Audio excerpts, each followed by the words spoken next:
마태복음 13장 1절 쓰겠습니다. 마태복음 13장 1절.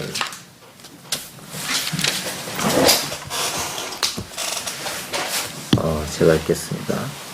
그날에 예수께서 집에서 나가사 바닷가에 앉으심에 큰 무리가 그에게로 모여 들거늘 예수께서 배에 올라가 앉으시고 온 무리는 해변에 섰더니 예수께서 비유로 여러 가지를 저희에게 말씀하여 가라사대 씨를 뿌리는 자가 뿌리러 나가서 뿌릴새 더러는 길가에 떨어지며 새들이 와서 먹어버렸고 더러는 흙이 얇은 돌밭에 떨어지며 흙이 깊지 아니하므로 곧 싹이 나오나 해가 돋은 후에 타져서 뿌리가 없으므로 말랐고 더러는 가시떨기 위에 떨어지며 가시가 자라서 기운을 막았고 더러는 좋은 땅에 떨어지며 혹 100배, 혹 60배, 혹 30배의 결실을 하였느니라.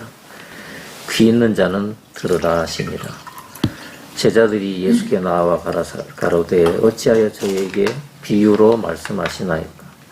대답하여 가라사대 천국의 비밀을 아는 것이 너희에게는 허락되었으나 저희에게는 아니 되었나니 무릇 있는 자는 받아 넉넉하게 되되 무릇 없는 자는 그 있는 것도 빼앗기리라. 그러므로 내가 저희에게 비유로 말하기는 저희가 보아도 보지 못하며 들어도 듣지 못하며 깨닫지 못함이니라. 이사야의 예언이 저에게 이루었으니 일렀으되 너희가 듣기는 들어도 깨닫지 못할 것이요 보기는 보아도 알지 못하리라. 이 백성들의 마음이 완악하여져서 그 귀는 듣기에 둔하고 눈은 감았으니 이는 눈으로 보고 귀로 듣고 마음으로 깨달아 돌이켜 내게 고침을 받을까 두려워함이라 하였느니라. 그러나 너희 눈은 봄으로 너희 귀는 들음으로 복되도다. 내가 진실로 너희에게 이르노니 많은 선지자와 의인이 너희 보는 것들을 보고자 하여도 보지 못하였고 너희 듣는 것들을 듣고자 하여도 듣지 못하였느니라.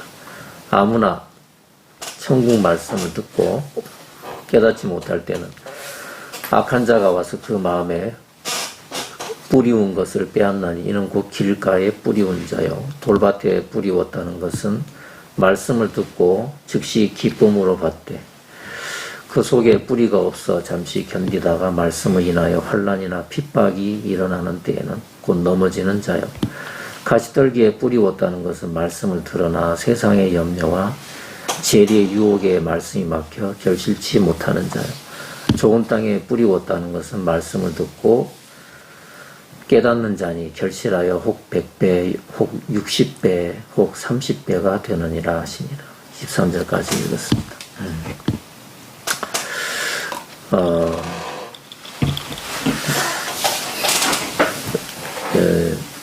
저 참, 그 옛날에, 예전에는 이 성경을 읽을 때,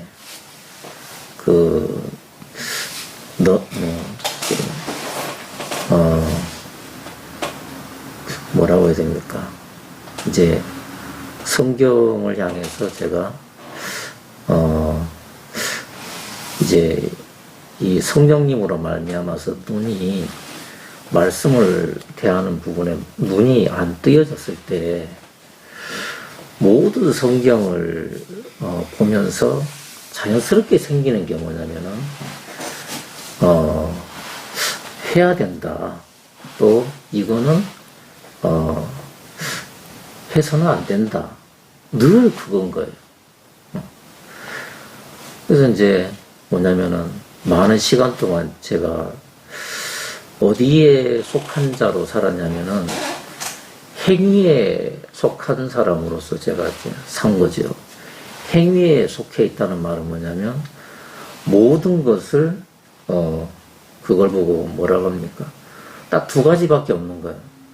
이것은 선한 것, 저것은 악한 것. 그 두 가지 잣대밖에 제 마음에 없는 거예요. 그거밖에 없으니까 제 살면서 신앙을 한다고 하면서 먼저 저한테 그 잣대를 대는 거지. 그래서 제가 보기에 오늘 참 잘했다. 그러면은 만족하고, 그걸 또 간증이라고 또 하고, 또, 제가 또, 스스로 높아지고, 난 이렇게 했는데, 이제 이렇게 되고. 만약에 제가 어떤 기준에, 저에게, 그 선악의 기준에, 이제 미치지 못했다 그러면은, 바로 정죄가 오는 거예요. 정죄가 오면서 사람들을 피하게 되고, 입을 못 열게 되고, 눈치 보고, 이런 삶을 수십 년 동안 제가 살아온 거지. 이런 잣대를 가지고 사니까 저 자신도 너무 피곤하고, 또 제 주변에 있는 사람들도 너무너무 피곤한 거. 왜냐면,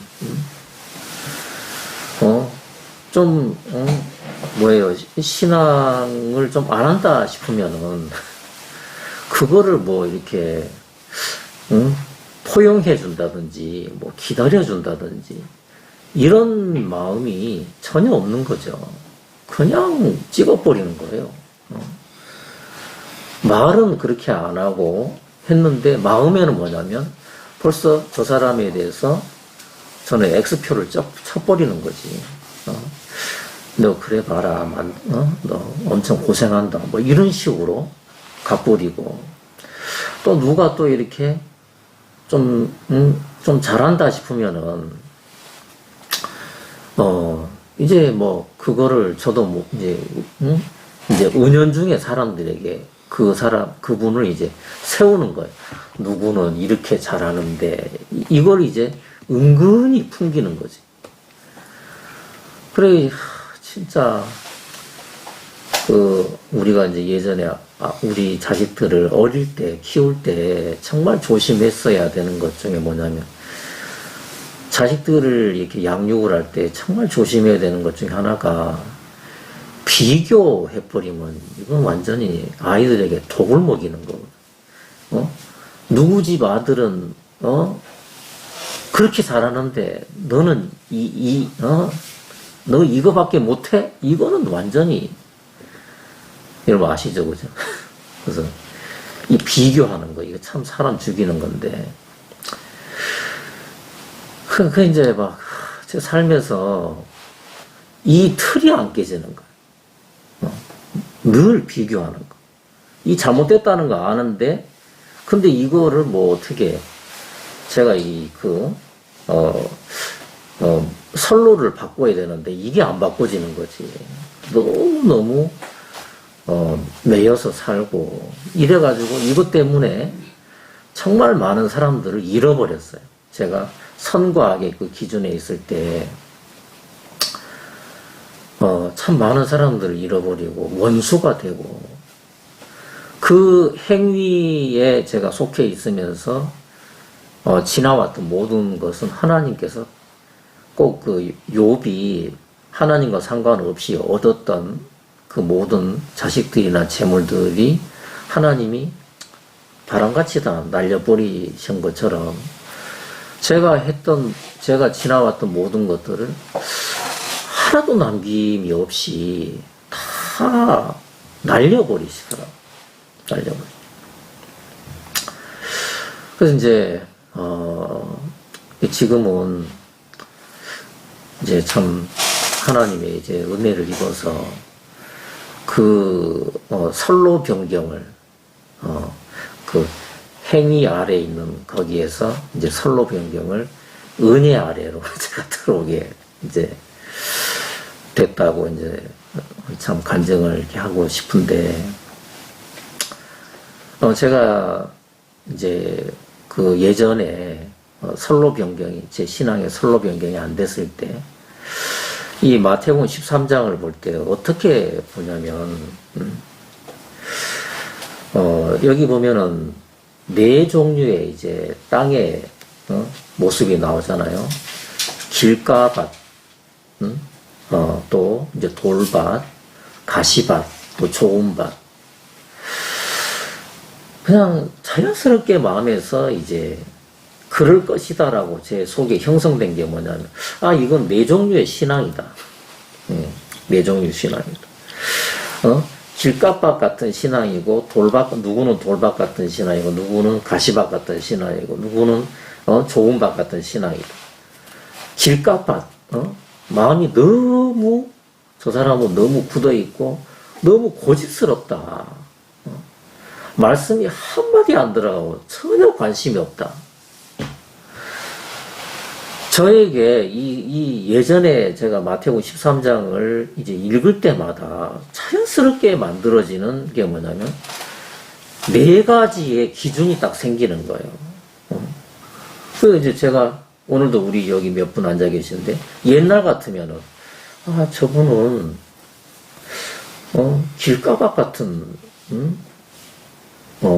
상태네. 저분은 돌박 같은 저런 상태네. 저분은 가시박 같은 상태네. 그러고 아무 말 안 하지만 그 속에서 그렇게 이미 다 결론을 다 짓고 있는 거죠. 그럼 그걸로 끝나면 괜찮은데, 그 뒤에 따라오는 게, 저 사람 너무 말씀에 관심이 없구나. 세상에 폭삭 빠져 있구나. 그러면은 또 속에서 덩달아 같이 올라오는 게 뭐냐? 올라오는 게, 그 사람을, 그 대상을 향해서 정죄가 올라오는 거예요. 저래 살면 안 돼. 이런 거. 저렇게 살면 안 돼. 봐, 저렇게 강팍하니까 저렇게 고생을 하잖아. 그러면서 스스로 나도 모르게 이제, 스스로 세뇌를 해야 된다면. 뭐냐면, 난 저렇게 살지 말아야지, 요렇게 가버려, 마음이. 근데, 참, 어느 날인가 제가 이 마태복음 13장을 보면서 성경을 대하는 이 말씀을 예수님이 비유로 하신 4가지 이렇게 땅의 비유를 제가 바라보는 제 마음의 태도가 이제 달라졌어요. 그게 뭐냐면, 이거는 4종류의 사람을 이렇게 가르는 게 아니라, 4종류 사람을 가르는 게 아니라, 이거는 예수님이 나의 일생을 이렇게 설명을 하고 계시는구나. 나의 일생을. 왜 이렇게 제 마음이 이쪽으로 이렇게 정리가 되냐면은, 성경에 보면 하나님이 농부라고 하신 부분이 있어요. 하나님이 농부다. 그리고 예수님이 포도나무다. 또 이렇게 요한복음 또 기록이 되어 있고, 우리는 하나님의 밭이다. 또 고린도전서에 또 이렇게 말씀. 우리는 하나님의 밭이다. 이제 이렇게 되어 있어. 그래서 한번 창세기 2장 4절. 창세기 2장 4절. 2장 4절부터 7절까지. 여호와 하나님이 천지를 창조하신 때에 천지에 창조된 대략이 이러하니라.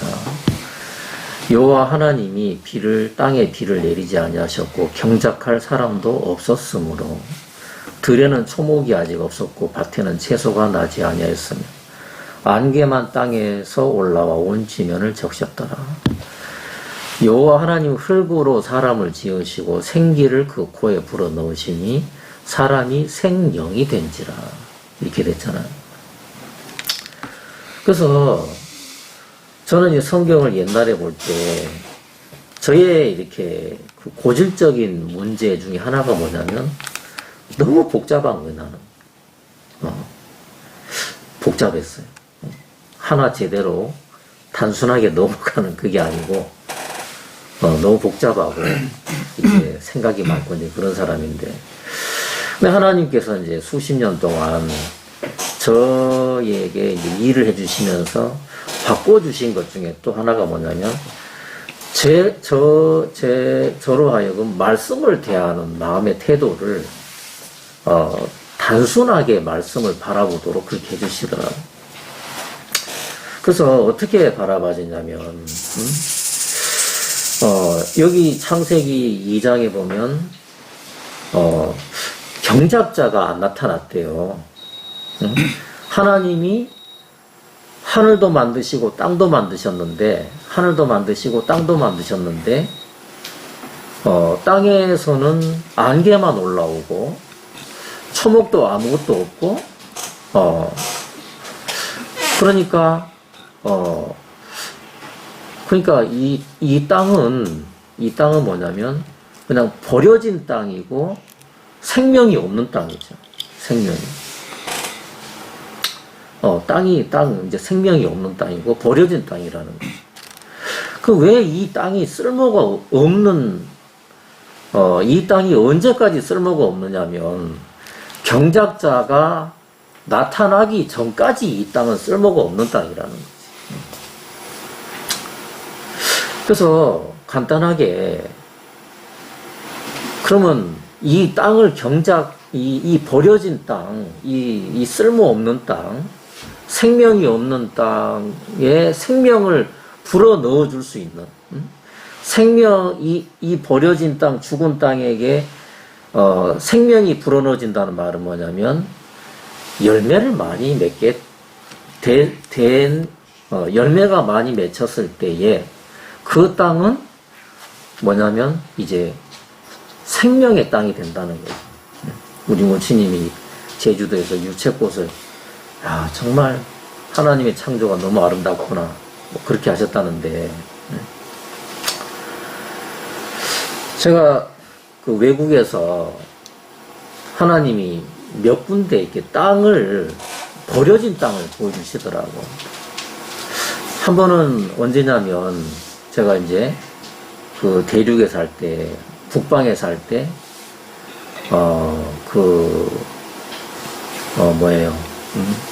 하얼빈에서 170km 떨어진, 가도 평지인, 170km가 더 뭐예요? 더 한참 더 멀지. 그 170km 더 돼요. 한참 먼데. 그 북쪽으로, 겨울에 한번 갔을 때 영하 40도가 되더라고요, 거의. 근데, 거기를 이제 자주 갔어요. 자주 갔는데, 여름에 한번 갔거든, 여름에. 거기는 열차를 타고 몇 시간을 가도 그냥 평지에. 평지. 근데 여름에 가는데 비가 오잖아요. 겨울에 가면은 그냥 이렇게 갈대가 이제 보이고 그래요. 늪지대. 근데 여름에는 비가 와서 다 덮여요. 그러면은 바다야, 바다. 바다 위를 열차가 달리는 거지. 거기는 누구도 경작을 하는 사람이 없어. 그 어마어마한 땅이 버려져 있는 거죠. 한국 사람 같으면은 저기서도 뭔가를 이루어낼 텐데, 그 버려진 땅을 보면서 참, 아쉽다, 부럽다, 이렇게 생각한 적도 있어요. 또 한 번은, 시안에서, 3일을 꼬박 운전해가지고, 우르무치를 간 적이 있어요. 저기, 위구르족 자치구 있잖아요. 우르무치. 근데 거기를 가는데, 3일 꼬박, 광야를 지나는 거예요, 거기는. 사막을 지나는 거예요. 야, 대륙이 참 넓긴 넓더라. 근데 있잖아요. 그때 겨울에 갔는데, 그 외에 저 영화에서 서부 영화 보면 왜, 덤불들 막 바람이 스산하게 불면 덤불들이 굴러다니는 거 있잖아요. 꼭 그래요. 거기는 가도 날아다니는 새 한 마리도 안 보여. 왜? 물이 없으니까. 그 겁이 나는 게 그때 저 혼자 간 게 아니고 차를 3대인가를 가지고 왔어. 왜? 가다가 퍼지면 어떡해. 그래서 혹시나 이 차가 퍼지면 놔두고 딴 차로 옮겨가려고. 그래서 우리가 한 그룹을 잃어가지고 3,000km를 달려갔단 말이에요. 그것도 시안에서 갔는데, 그때도 땅을 보니까 그 가도 끝도 없는 땅이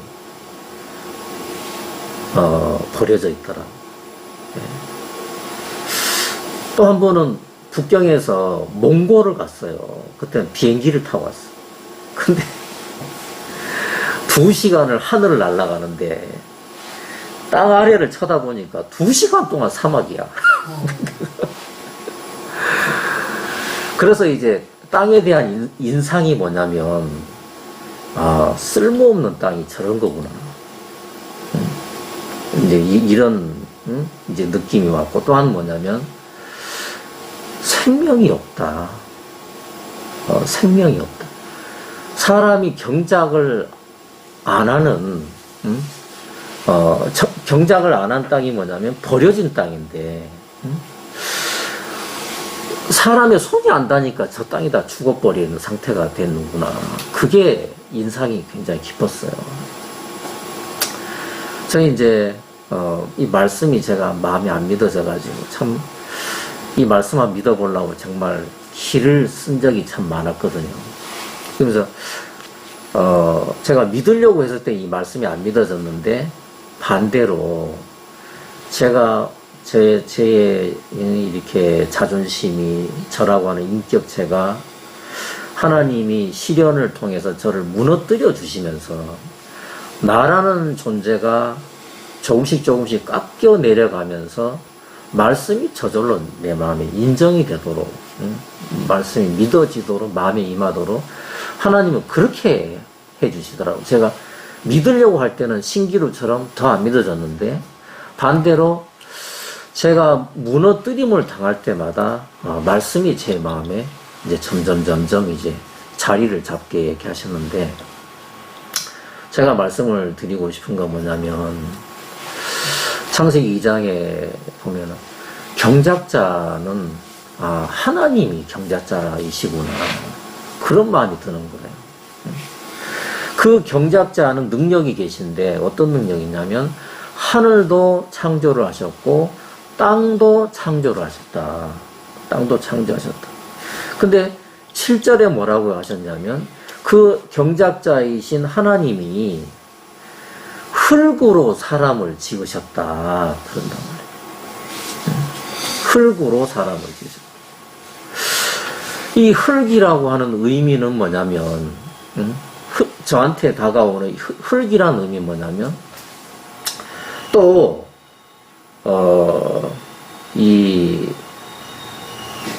영어로는 뭐라고 하냐면, 이게 먼지래요.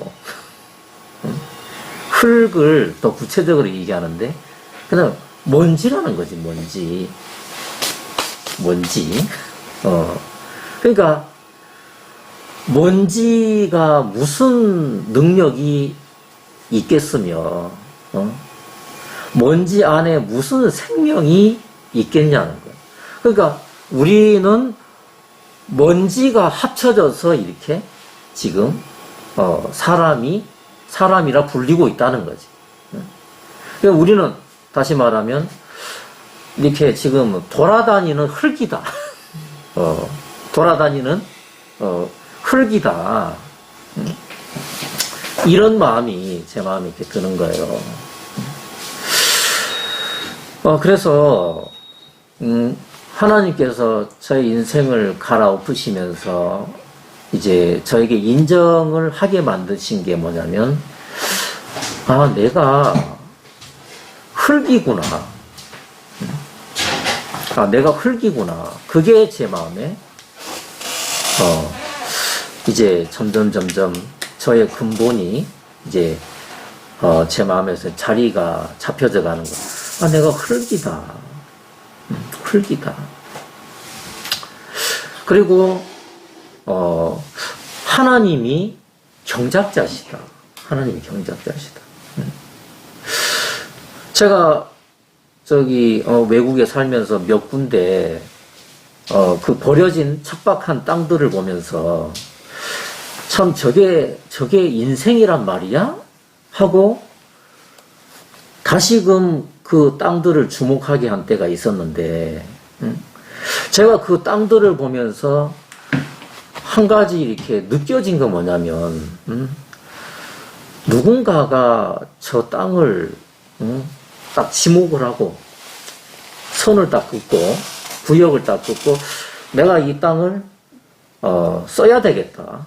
내가 이 땅을 일궈서 뭔가를 내가 얻어내야 되겠다. 그런 경작자가 어느 땅을 딱 지정해 주기 전에는 그 땅은 영원히 소망이 없는 그런 땅이다라는 마음이 참 마음에 이제 드는 거예요. 오늘 제가 이제 마태복음 13장을 이렇게 봤는데, 제 인생의 파노라마 같은 거. 뭐냐면, 첫 번째가 이제 길가밭이 나오잖아요. 딱딱하게 굳은. 여러분, 바보가 아닌 이상, 모르겠어. 특별한 능력을 가진 사람이 있는지는 잘 모르겠는데, 길바닥에다가 탁탁하게 굳은 땅에다가 씨를 뿌리는 사람이 그런 농부가 있을까? 모르겠어요. 그런 사람 제가 안 만나봐가지고. 없을 것 같아요. 없을 것 같아. 저는 이제 그렇게 없을 것 같아요. 어느 농부도 딱딱하게 굳어있는 땅 위에다가 씨를 안 뿌린다. 씨를 안 뿌린다. 여러분, 진주에 한번 오시면 여러분 잘 보시겠죠. 지금 이제 이렇게 잔디도 이렇게 올라오고, 잔디가 씨를 맺는 때인지 잘 모르겠어요. 그리고 이제 이렇게 풀들이 올라오는데, 이 비둘기들이 뭐 다른 데도 다 마찬가지지만 비둘기들이 사람들을 안 무서워해. 안 잡으니까.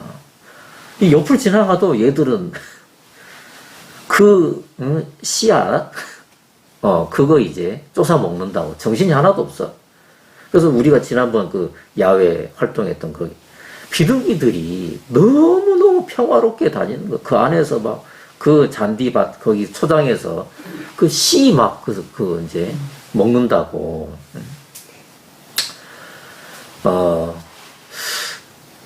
예수님 뭐라고 하시냐면은 길밭에 뿌려진 씨앗을 날짐승들이 와서 다 먹어버린다.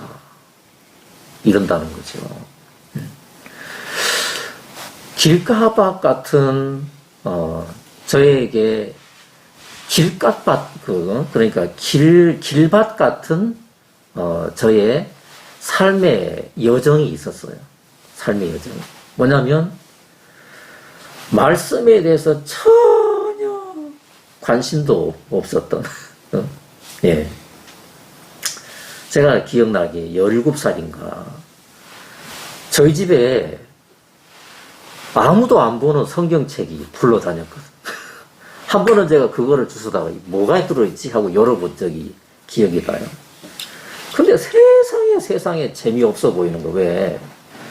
세상에 일반 소설책도 군데군데 그림이라도 그려져 있는데 그 이 성경이라는 데는 그림 한 장이 안 껴져 있는 거지. 옛날. 야, 세상 무슨 이런 게 다 있나. 그러고 제가 집어 던진 적이 있었어요. 그게 처음 제가 이게 성경을 만났을 때 제 마음에 그런 때였어요. 또 한 가지 뭐냐면 제가 이제 나이가 21살 때인가 그때 이제 그때부터 이제 성경을 보기 시작했는데 참 긴 시간 동안 힘들었던 건 뭐냐면 말씀이 안 믿어졌어. 정말 말씀이 안 믿어졌어. 그런 세월을 제가 너무너무 오랜 동안 보냈었어. 말씀이 안 믿어지는 거야. 그리고 급할 때 저한테 막 그냥 급할 때 제가 성경 펼쳐서 봤지 조금이라도 여유가 있으면은 저는 엉뚱한 짓하고 그런 시간들을 젊은 시절을 정말 많이 보냈어요. 길까봐 말씀이 제 마음에 심겨지지를 못하는 거예요. 제 마음에서. 제 마음에. 이런 때가 있었어요. 근데 제가 오늘도 이 말씀을 대하면서 제 마음 무슨 마음 드냐면 야, 하나님에 대해서 전혀 관심도 없는 성경에 뭐라고 되어 있습니까? 하나님께서 하늘에서 인생을 굽어 살피사 하나님을 찾는 자가 있는가 보려 하신즉 다 치우쳐 함께 뭐라고요? 예, 더러운 자가 되고 하나님을 찾는 자가 없나니 한 사람도 없다. 자, 하나님의 결론, 하나님이 우리 사람을 향한 결론은 뭐냐면 우리는 인간들 중에서 진리를 찾는 사람이 한 명도 없다. 여러분 인정하십니까? 네. 진리를 찾는 사람도 없다. 찾지도 않는데 사모를 하겠냐? 사모하는 사람도 없다. 응? 선을 행하는 자도 없다. 하나도 없다. 응? 모든 사람이 죄 아래에 속했으니 이게 하나님께서 사람들을 향한 결론입니다. 뭐냐면 하나님을 찾는 자도 없고 진리를 사모하는 자도 없고 선을 행하는 자도 없고 하나도 없다. 사람은 뭐냐? 만물보다 거짓되고 심히 부패한 것이 사람이다 라고 성경에 다 기록이 되어 있는 거예요. 그러니까 사람의 근본이 어떤 씨도 뿌리 내릴 수 없는 딱딱하게 굳어있는 그 땅의 모습이 길가박 같은 그것이 사람의 근본이라는 거지. 사람의 근본이다. 여러분 인정하십니까? 그래서 또 한 가지 뭐냐면 그러면 이 땅이 왜 굳어졌냐? 좀 보충을 좀 하자면 그러면 이 땅이 왜 좋은 땅도 있는데 보슬보슬한 잘게 부스러진 푹푹 빠지는 그 좋은 땅도 있는데 왜 해필이면 이 땅은 어떤 씨앗도 그 땅 속에 박히지 못할 정도로 딱딱하게 굳어 있느냐면 왜 이 땅이 굳어서 길이 돼버렸냐면 어느 정도의 세월이 지났는지 모르지만 그 위로 참 많은 자들이 왔다 갔다 했다는 말입니다. 참 많은 무언가가 그 땅을 밟고 지나갔다 그 말. 짓밟았다 그 말이지. 저는 어떻게 이게 받아들이냐면 제 인생을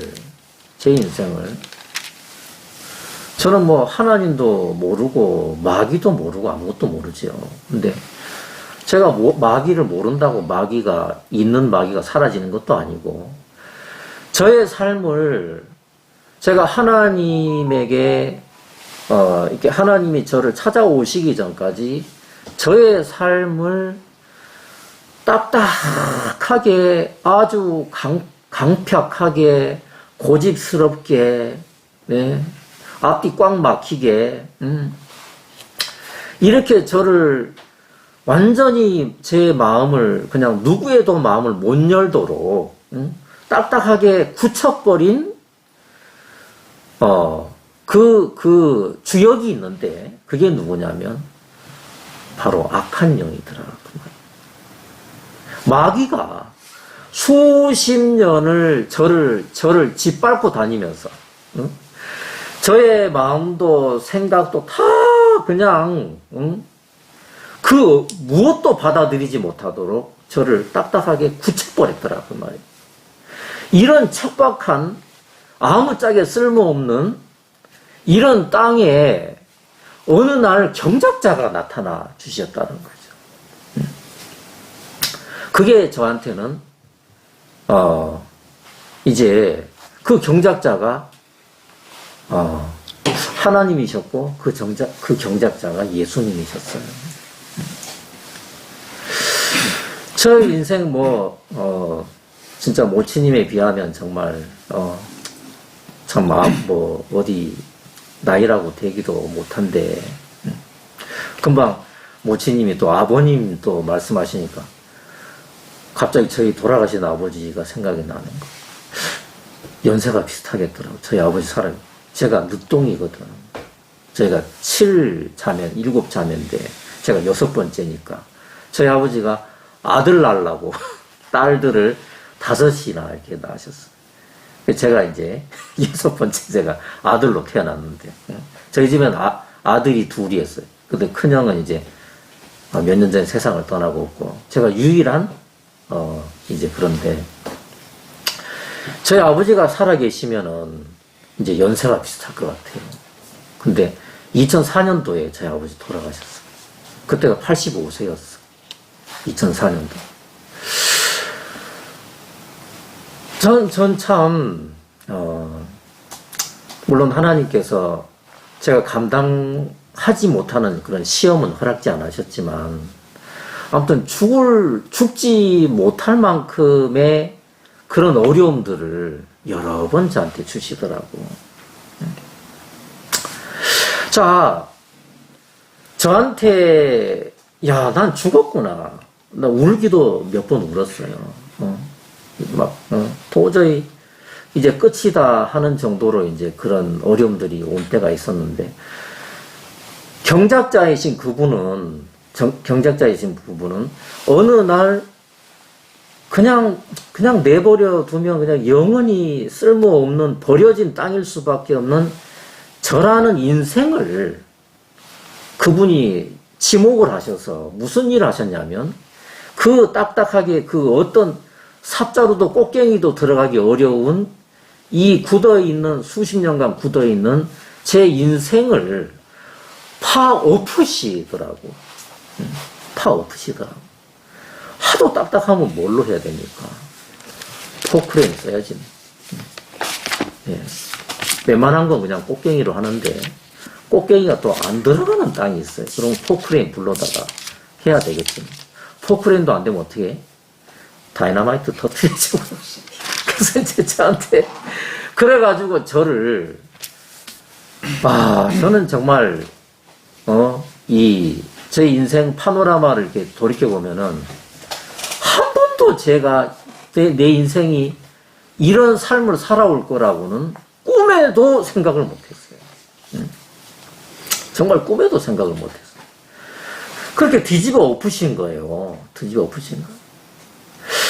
그리고 그러면 농부가 이제 경작자가 오셔서 땅을 하나를 이렇게 딱 찜했는데 보니까 아무짝에 쓸모없는 거야. 근데 이분에게 의지가 있는 거지. 어떤 의지가 있냐면 뒤집어 엎어요. 왜? 어떤 의지가 있냐면 내가 여기서 내가 원하는 열매를 내야 되겠다. 이제 그거죠. 그래서 그분이 이제 일을 하기 시작하는데 어떤 일을 하냐면 먼저 땅을 깊이 파서 뒤집어 엎는 거예요. 제가 상상할 수 없는 일들을 하나님이 허락하시는 거지. 뒤집어 엎고 나서 또 그 다음에 단계에 또 무슨 일을 하시냐면, 여러분 그 자갈 곤란해 본 적 있습니까? 네. 제 짧은 기간이지만 저희 아버지가 또 이렇게 포도밭인지 뭔가를 또 막 밭도 이렇게 사시고 그런 적이 잠깐 있었어요. 그때 어렸을 때인데 제가 동원돼가지고 텔레비전 앞에서 만화 봐야 되는데 그 불려가가지고 그 돌 골라낸다. 이 말씀 생각하다 보니까 그게 또 생각이 나는 거예요. 짜증이 나는 거예요. 하기 싫은데. 근데 저희 아버지는 막 요만한 돌까지도 다 골라내는데 나는 야 이거 뭐 해도 끝이 없는가 막 짜증나고 막.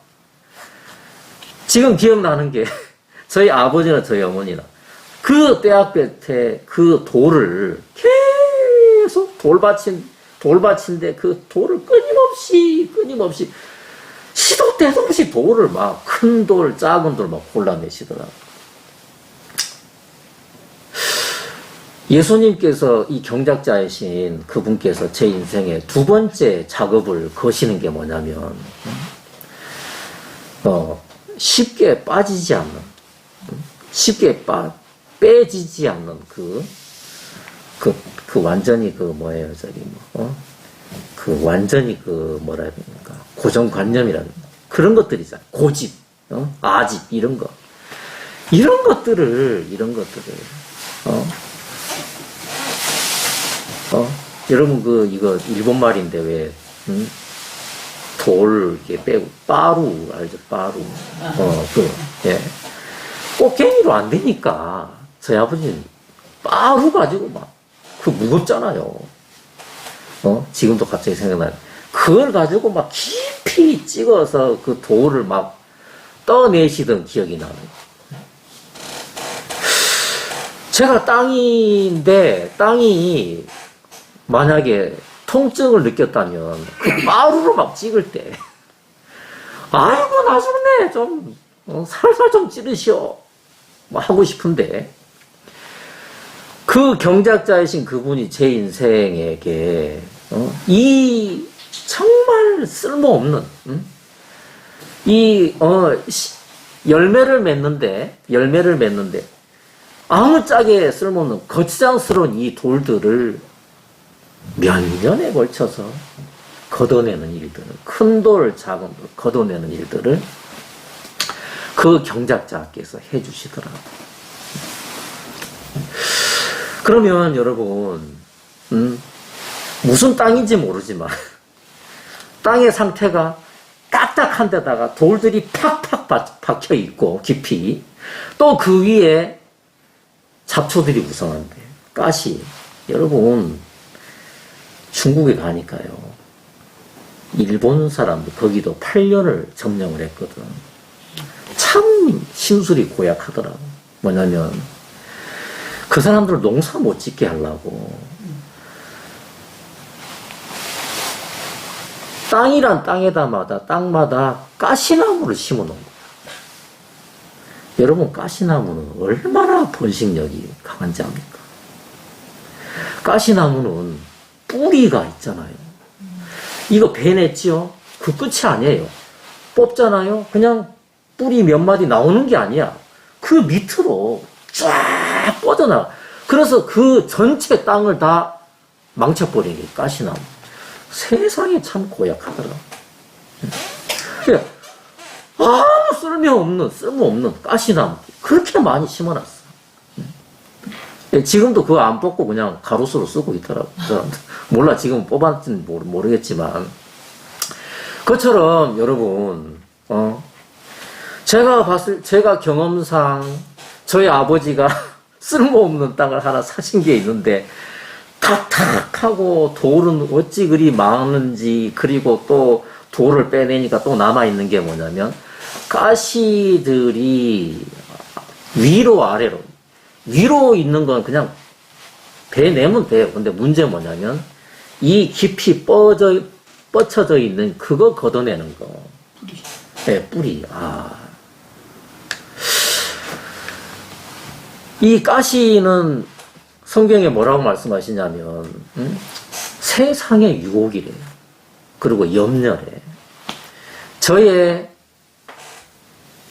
기호가, 신앙을 한다고 하면서 저의 기호가 뭐였냐면 걱정, 염려하는 거였어. 특히 외국에 있으면서 무슨 목사, 창피한 노릇이, 선교사, 정말 창피한 노릇이. 제가 20여 년을 이제 외국에 살면서 정말 부끄러운 얘기인데, 10수년 동안을 제가 막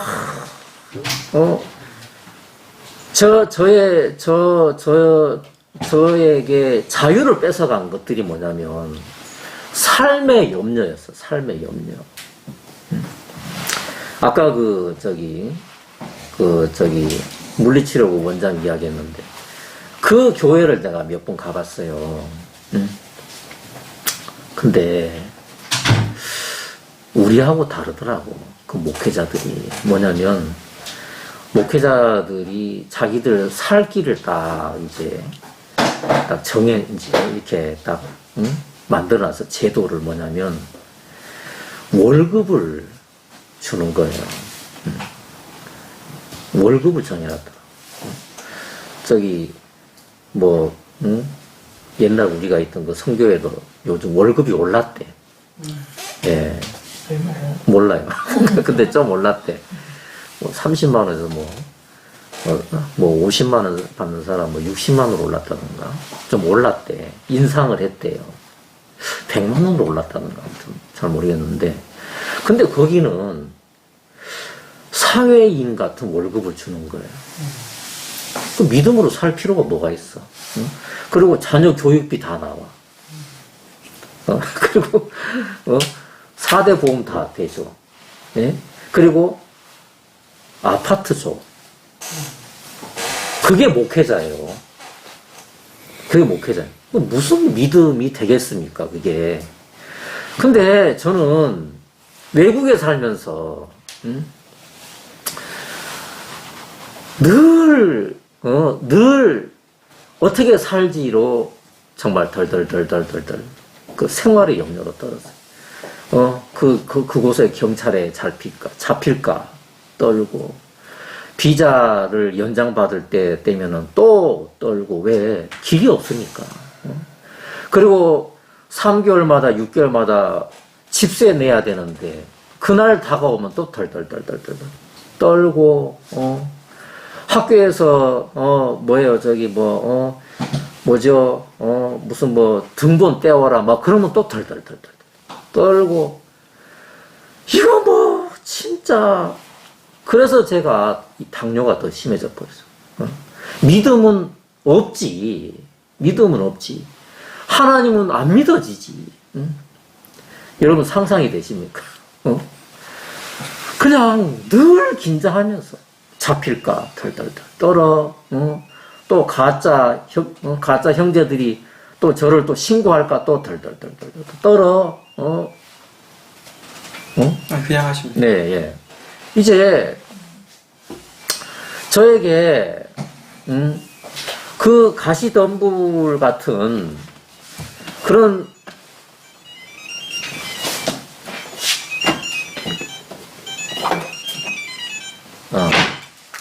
그런 세상에 이제 염려와 이런 것들이 참 제 마음에 너무너무 저를 이제 억누르게 하고 이렇게 했어요. 참 감사한 건 뭐냐면, 제가 지금 이렇게 삶을 이렇게 보면서 내 삶 속에서 이런 날들이 내가 상상을 해봤던가? 내가 상상을 해봤던가? 요즘 제 삶을 살면서 내가 이렇게 마음에서부터 걱정을 안 하고 살아본 때가 있나? 수십 년을 두려움과 염려와 거기서 내가 살아왔는데 지금 내가 이렇게 편하게 내가 잠을 잘 수 있고 여러분, 제가 5월 2일이면 이제 치과에서 또 치료를 받는데 치아를 8개를 이제 떠나보내야 돼. 8개를 빼래요. 그래서 지금 순서를 지금 밟고 있는데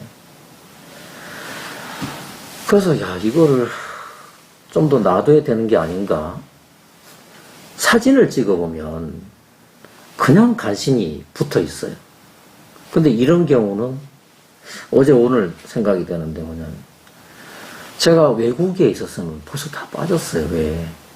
여러분 스트레스 이렇게 받고 또 피곤하고 그러면은 여러분 이 치아가 흔들린다는 거 여러분 아시죠? 그죠?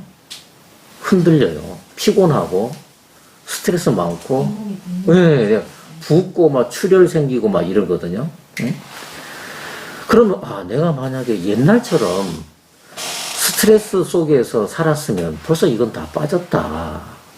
근데 요즘은 제가 십수년 전에도 뭐예요? 토마토 하나도 제가 씹지를 못했어요. 토마토. 딸기도 제가 씹지를 못했어요. 왜? 치아 상태가 너무너무 안 좋아서. 근데 요즘은 제가 아침에 생무를 씹어 먹거든. 그래서 어떤 착각이 드냐면, 나 이빨 지금 좋은 거 아니야? 근데 병원에서는 뭐라고 하냐면, 선생님, 이것도 이제, 이거 빼야 되고, 이것도 빼야 되고, 도대체 몇 개를 빼란 얘기입니까? 예, 8개 빼야 됩니다. 소름이 끼치는 거예요. 그럼 8개 다 빼면, 지금 그래도 이렇게 마스크를 쓰는 이제 시기니까, 다음에 빼고 올 때는 안 볼 거예요. 나 마스크 안 벗을 거야.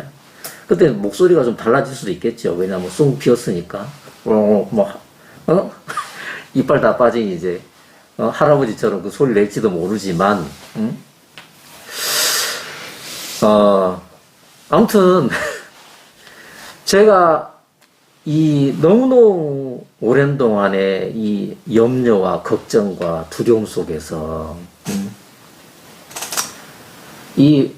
제 건강도 어마어마한 데미지를 많이 받은 그런데, 근데 요즘은 제가 고기도 이렇게 씹을 수가 있고, 물론 뭐 딱딱한 건 못 씹어요. 근데, 이게 씹는단 말입니다. 이게 십수년 전에는 이것도 못했어요. 이것도 못해. 근데 이제 이 씹는 이빨도 이제 며칠 뒤에 떠나보내야 되는 이제 그건데, 제가 참 생각해보면은, 저의 이제 한국에 나와서의 저의 사는 삶이 뭐냐면, 꼭, 기적 같은 삶을 제가 살고 있는 것 같은, 기적 같은 삶을 사는. 내가 이렇게 2다리 뻗고 잡은 적이 있나? 2다리 뻗고. 내가 이렇게 마음이 편해본 적이 있나? 참 너무 감사하고, 이제 어제 이제 제가 그 먼 곳에서 들려오는 이제 형제자매들의 간증을 이제 듣잖아요. 근데 참 그분들 간증을 듣는데 참 신기한, 이제 몇몇 가지 사례를 들면은 신기한 게 뭐냐면, 물론 여러분에게 이제 몇 분 간증을 해드렸는데, 설 전에, 이제 설 기간 때에 설 안 세고 병원에 입원해서 의사에게 당신 남편 이제 마음에서 준비하시죠. 제가 간증 드린 적 있잖아요. 근데 요 며칠에 이 부부가 세상에 새벽같이 그분들이 들어와서 말씀을 들어요. 그 자매는 그 언니가 있는데, 언니가 봤을 때 이 여동생은 거의 절망에 가까운 거예요. 왜? 하나님하고 아무 상관이 없는 그런 사람이에요. 근데 남편이 죽음 앞에까지 가는 그런 일들을 이 자매가 당하면서, 그때 자매도 아니었지. 근데 그러면서 이 부부가 그냥 와장창, 그냥 하나님 앞에 막 그냥 다 털리듯이 이렇게 해가지고, 지금이 어떤 상태가 됐냐면, 이분이 간증을 하는데, 성경에 깊이도 없고, 신앙 생활 한 적도 없는데, 이 자매의 간증의 특징이 뭐냐면, 지금은 자기가 말씀을 안 들으면, 하루 삶을 못 산대. 불안해서. 그래서, 많은 사람들이 꼭 유행처럼 번져나가는 게 뭐냐면, 들은 말씀을, 대부분 사람들이 이제 퇴직한 분들이거든요. 뭐냐면 들은 말씀을 또 그거를 다시 녹음된 거를 또 다시 들으면서 그 말씀을 다 정리하는 거예요.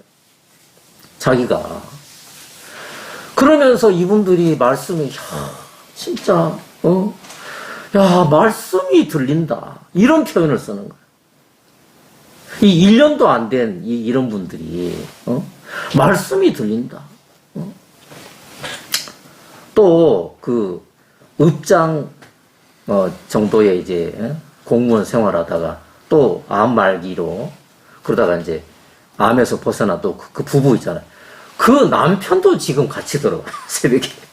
그래서 너무너무 신기한 게 뭐냐면 이분들의 이 몇몇 분들의 이 그 간증의 표현이 뭐냐면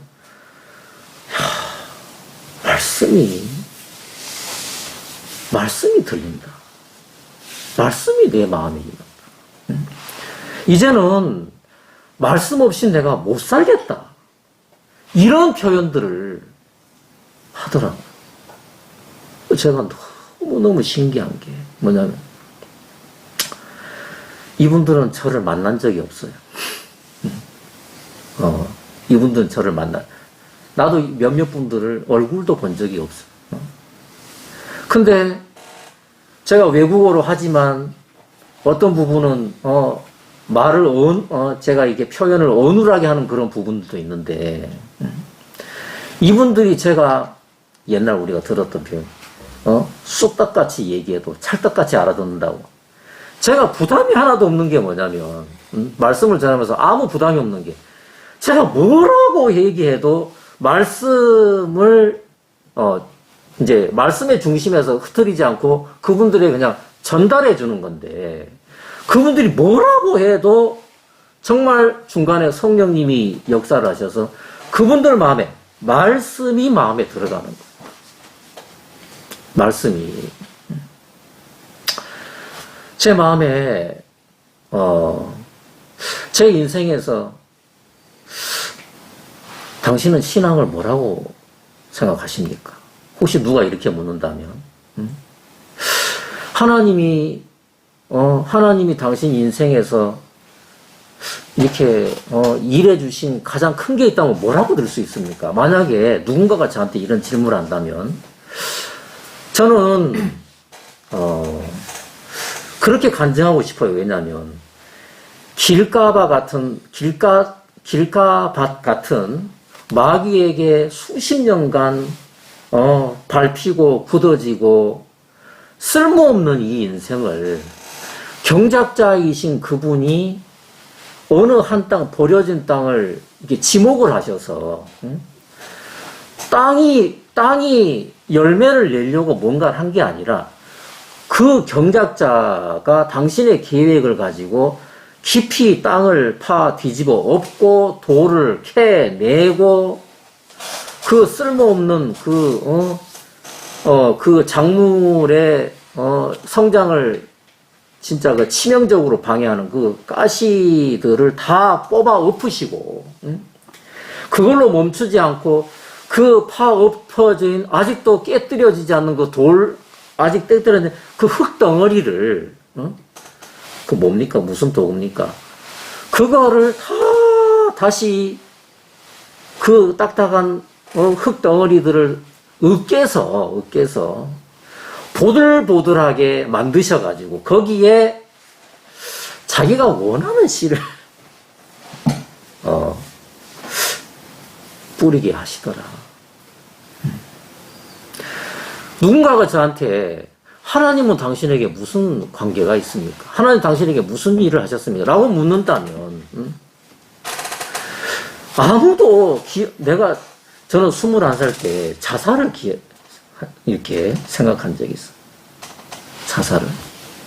왜 내가 자살을 생각했냐면 내가 도저히 이 세상을 싸워서 헤쳐나갈 자신이 없더라고.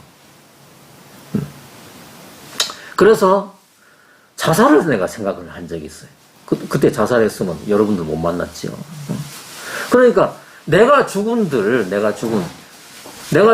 누가 나를 기념할 사람이 누가 있겠나. 정말 저는 그냥 조용히 사라져도 아무도 관심을 안 가질 그런 사람인데, 그런 저의 인생을, 경작해 주신 분이 참 계셨다. 그래서 지금은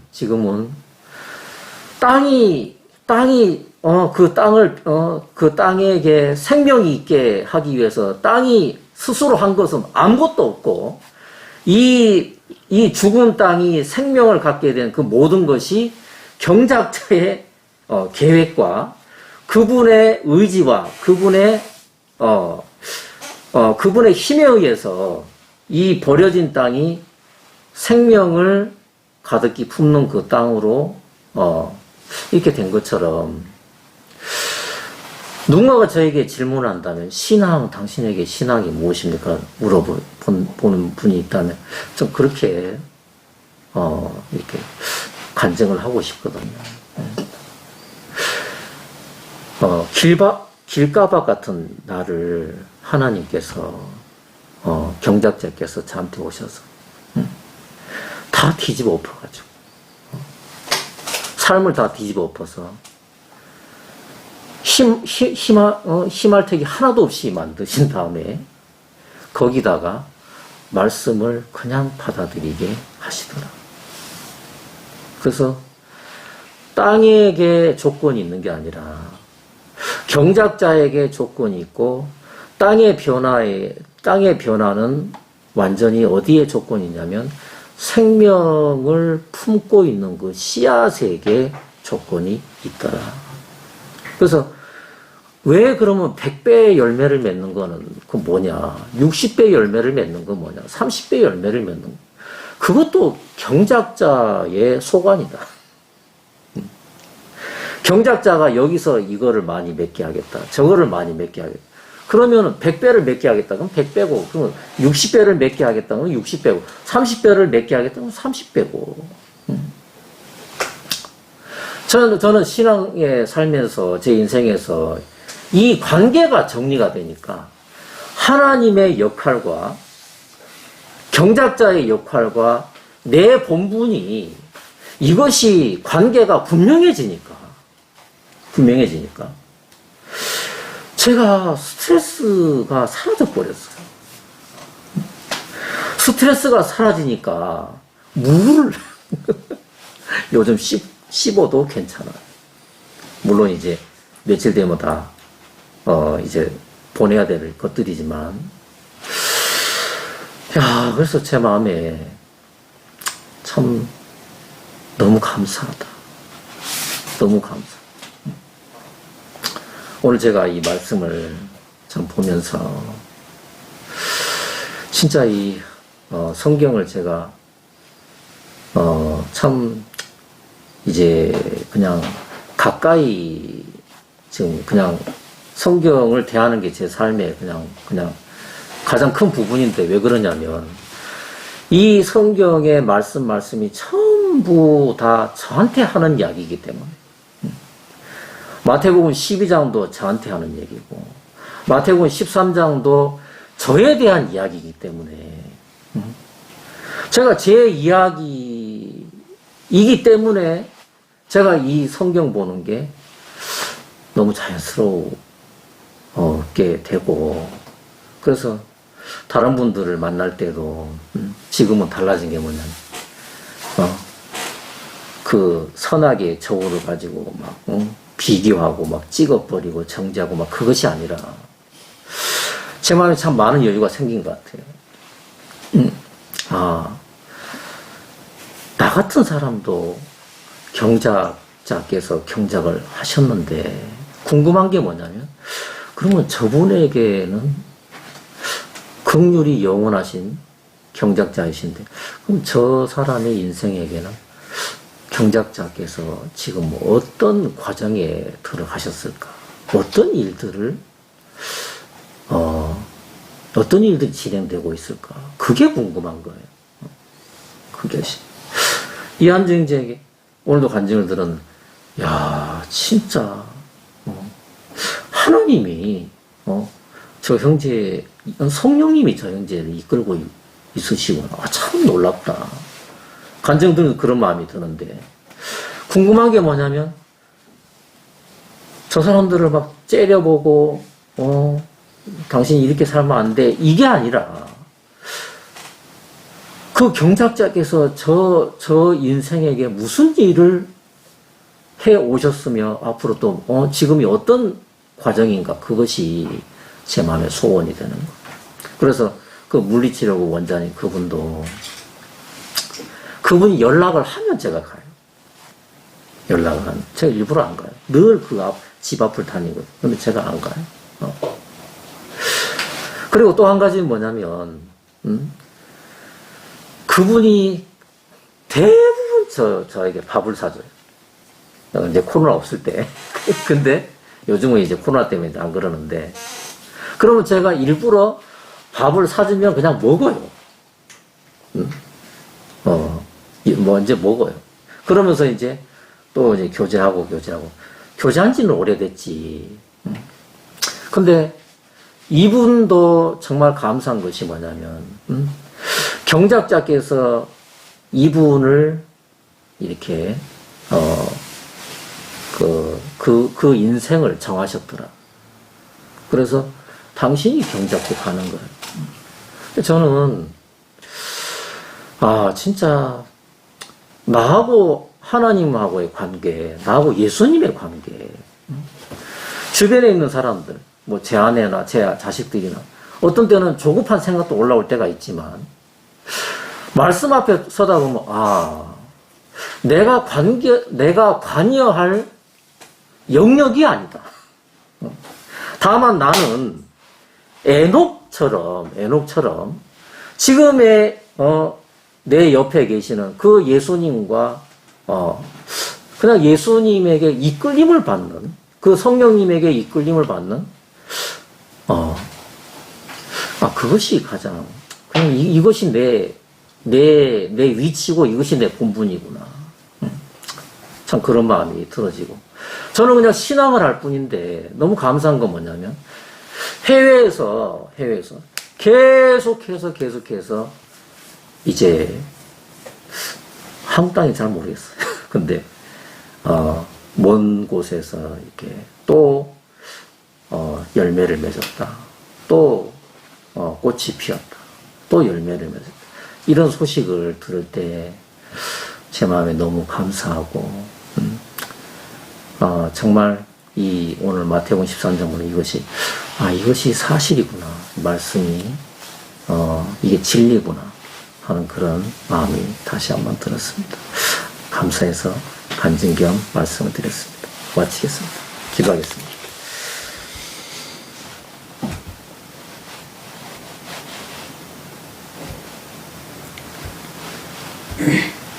하나님 아버지 감사합니다.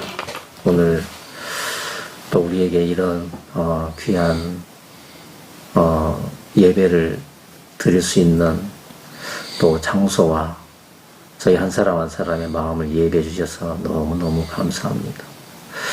오늘 간증하신 모든 분들의 간증을 들을 때 정말 특별한 점이 있다면, 성령님께서 그분 한 분들을 지금까지 이끌어 오셨고, 또 이끌어 오신 분께서 또 앞으로 이끄실 것에 대하여 정말 큰 소망과 또 감사와 또 기대가 됩니다.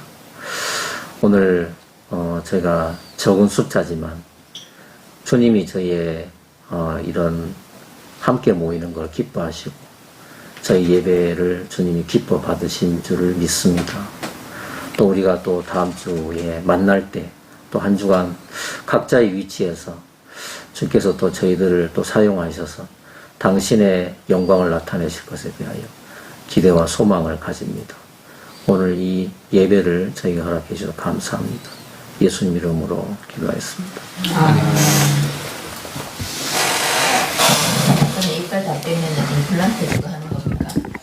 임플란트를 못하고 뼈가 많이 녹아버렸어요. 그래서 뼈 뭐 이식 그거. 네, 그래서